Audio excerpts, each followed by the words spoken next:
sumber daya alam. Boleh dilihat di depan?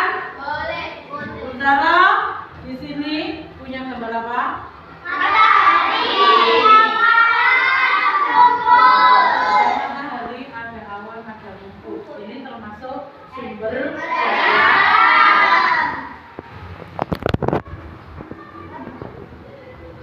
Sumber daya alam dibedakan menjadi dua. Yang pertama, sumber daya alam yang dapat diperbarui, dan yang kedua, sumber daya alam yang tidak dapat diperbarui. Sumber daya alam yang tidak dapat diperbarui. Yang pertama, sumber daya alam yang dapat diperbarui yaitu hayati. Apa? Hayati Sumber daya alam yang berasal dari benda hidup. Iya benar, sumber daya alam yang berasal dari benda hidup. Apa contohnya? Hewan, tumbuhan dan hewan. Tumbuhan itu bisa berupa pohon, hewan bisa berupa ayam, sapi, kucing dan lain sebagainya. Terus sumber daya alam itu apa ya? Sumber daya alam adalah segala sesuatu yang berasal dari alam yang dapat digunakan untuk memenuhi kebutuhan manusia. Iya, sumber daya alam yang berasal dari alam yang dapat digunakan untuk memenuhi kebutuhan hidup manusia. Pohon itu digunakan untuk memenuhi kebutuhan manusia. Digunakan untuk apa ya? Membuat rumah. Terus lemari. Terus dan lain sebagainya. Kalau dari hewan, misalnya ayam, ayo dimakan apanya? Dikonsumsi dagingnya, telurnya, bulunya pun bisa dimanfaatkan. Nah itu tadi termasuk sumber daya alam hayati contohnya. Kalau yang non hayati apa ya Sami? Boleh dibaca? Sumber daya yang berasal dari benda mati, contohnya air, pasir, batu, matahari. Iya, contohnya air, batu, pasir, matahari. Itu disebut apa tadi? Sumber daya alam hayati. Ini juga bisa dimanfaatkan. Pasir dibuat apa? Rumah. Matahari yang paling besar, sumber energi yang paling besar. Menjemur baju, menjemur padi, untuk panen surya juga bisa. Nah itu tadi sumber daya alam hayati non hayati yang dapat diperbarui. Sekarang sumber daya alam yang tidak dapat diperbarui. Apa Mbak Jihan? Sumber daya alam yang jika dipakai terus akan habis dan tidak dapat digunakan kembali dalam waktu yang singkat. Iya, dia kalau digunakan terus menerus akan habis. Bisa diperbarui Bu Zaro, bisa, tapi dia membutuhkan waktu yang sangat lama, bukan hanya 1 tahun, bahkan dia membutuhkan waktu ribuan tahun. Di sini ada contohnya sumber daya alam yang tidak dapat diperbarui. Apa contohnya? Energi, mineral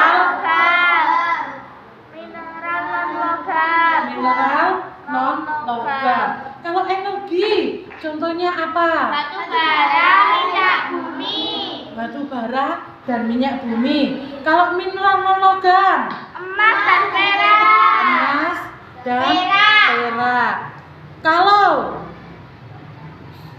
mineral non logam, apa contohnya?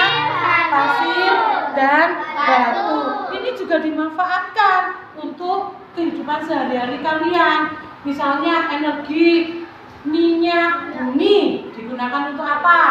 Mengisi bahan bakar. Nah, bahan bakar kendaraan kalian itu berasal dari minyak bumi. Mineral logam, siapa di rumah ibunya yang pakai perhiasan? Aku. Nah, iya, itu berasal dari mineral non logam. Apa? Tekan apa bahannya? Emas.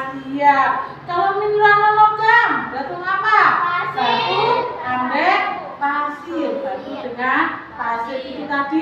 termasuk contoh sumber daya alam yang tidak dapat diperbarui. Sekarang, bisakah Bu Zahra dimanfaatkan sumber daya alam tersebut untuk manusia, kehidupan manusia? Oh, tentu bisa. Apa saja? Sumber energi, kebutuhan sandang, kebutuhan pakan, kebutuhan pangan. Kebutuhan pangan.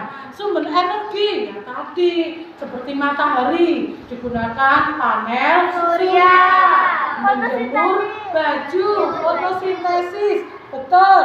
Sani, kalau sandang apa contohnya? Sandang yang kita pakai. Baju, kerudung, kaos kaki, celana, sepatu itu termasuk sandang. Kalau kebutuhan papan, apa ya? Rumah. Tempat tinggal kalian itu termasuk kebutuhan papan. Kebutuhan pangan. Kebutuhan nasi, lauk, buah, susu, tempe itu termasuk kebutuhan pangan. Oke, boleh dikeluarkan bukunya sudah yang dibagikan Bu Zahra tadi, boleh dikeluarkan di atas meja.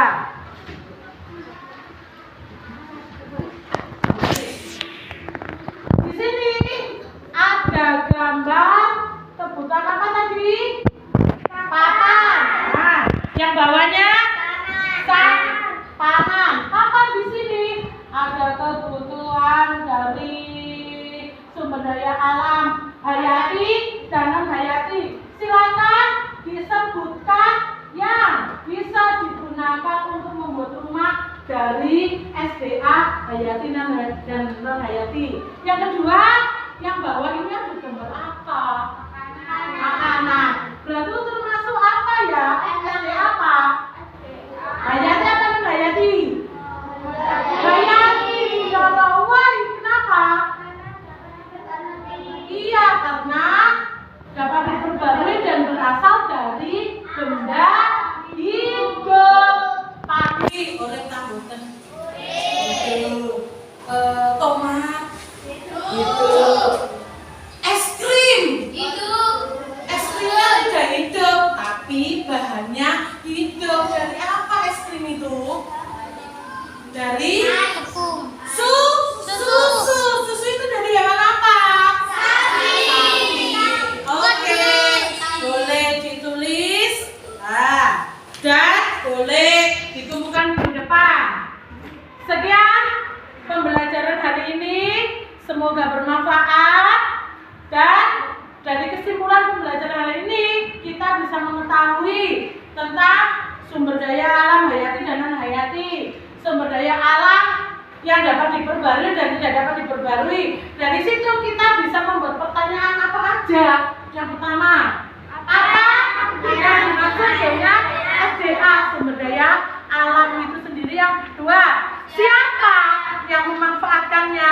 Yang ketiga, kapan kita menggunakan SDA tersebut? Yang keempat, mengapa kita harus menghemat dari SDA itu sendiri? Dan yang kelima, di mana kita dapat mengambil SDA mineral non logam. Sekian pembelajaran hari ini, semoga bermanfaat. Jangan lupa belajar di rumah. See you tomorrow. Wassalamualaikum warahmatullahi wabarakatuh. Bye.